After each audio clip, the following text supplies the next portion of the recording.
Hello, I'm Severn Suzuki, speaking for ECHO, the Environmental Children's Organization. We're a group of 12 and 13-year-olds trying to make a difference. Vanessa Sudi, Morgan Geisler, Michelle Quigg, and me. We've raised all the money to come here, all ourselves, to come 5,000 miles to tell you adults, you must change your ways. Coming up here today, I have no hidden agenda. I'm fighting for my future. Losing my future is not like losing an election or a few points on the stock market. I'm here to speak for all the generations to come. I'm here to speak on behalf of the starving children whose are all around the world and their cries go unheard. I'm here to speak for the countless animals that are dying across this planet because they have nowhere left to go. I'm afraid to go out in the sun because of the holes in the ozone. I'm afraid to breathe the air because I'm not sure the chemicals that are in it. I used to go fishing in Vancouver, my home, with my dad. Until recently, a few years ago, we found the fish were full of cancers. And now we hear of animals and plants going extinct every day, vanishing forever. In my life, I have dreamt of seeing the great herds of the wild animals, jungles, the rainforest, full of birds and butterflies. But now I wonder if my children will even see them, if they'll even exist. Did you worry about these things when you were my age?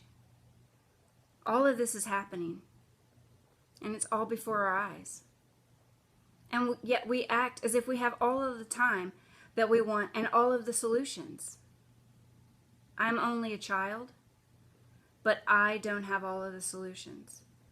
I don't. And I want you to realize that neither do you. You don't know how to fix the hole in ozone. You don't know how to bring the salmon back in the dead stream. You don't know how to bring back an animal that's now extinct. And you can't bring back the forest that once grew that is now a desert. If you don't know how to fix it, stop breaking it.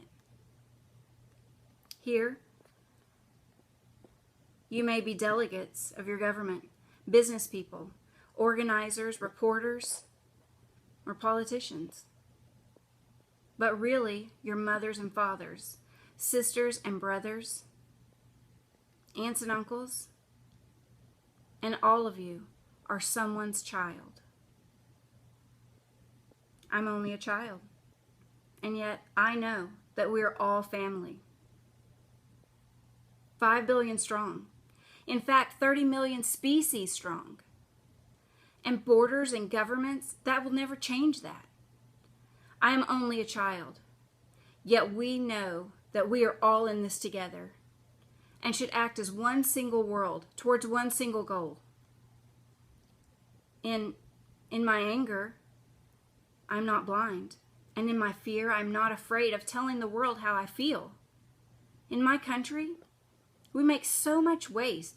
We buy and throw away, buy and throw away, buy and throw away. And yet northern countries will not share with the needy. Even when we have more than enough, we're afraid to share. We're afraid to let go of some of our wealth. In Canada, we lived a privileged life. We have plenty of food, water, shelter. We have watches and bicycles, computers and television sets. The list could go on for 2 days. 2 days ago here in Brazil, we were shocked. When we spent some time with some children that are living on the streets, this is what one child told us. I wish I was rich. And if I were, I would give all of the street children food, clothes, and medicine and shelter, and love and attention. If a child on the street who has nothing is willing to share, then why are we who have everything still so greedy? I can't stop thinking that these children, my own age, that it makes such a tremendous difference where you were born. That I could be one of those children living in the favelas of Rio. I could be a child starving in Somalia, or a victim in the war in the Middle East, or even a beggar in India. I'm only a child. Yet I know that the money spent on war, if it was spent on finding environmental answers, ending poverty, and in finding treaties, what a wonderful world and earth this would be. At school, even in kindergarten, you teach us to behave in the world. You teach us not to fight with others, to work things out, to clean up our messes, not to hurt other creatures, to share, not be greedy. Then why do you go out and do? Why do you do the things that you tell us not to do? We are your own children. Then don't forget why you come to these conferences. You're deciding what kind of a world we grow up in. Parents, you should be able to comfort your children by saying everything's going to be all right. And in the end of the world, it's not the end of the world. And well, we're doing the best we can. But I don't think you can say that to us anymore. Are we even a list on your priorities? My dad always says, you are what you do, not what you say. Well, what you do makes me cry at night. You grown-ups say you love us, but I challenge you. Please make your actions reflect your words. Thank you.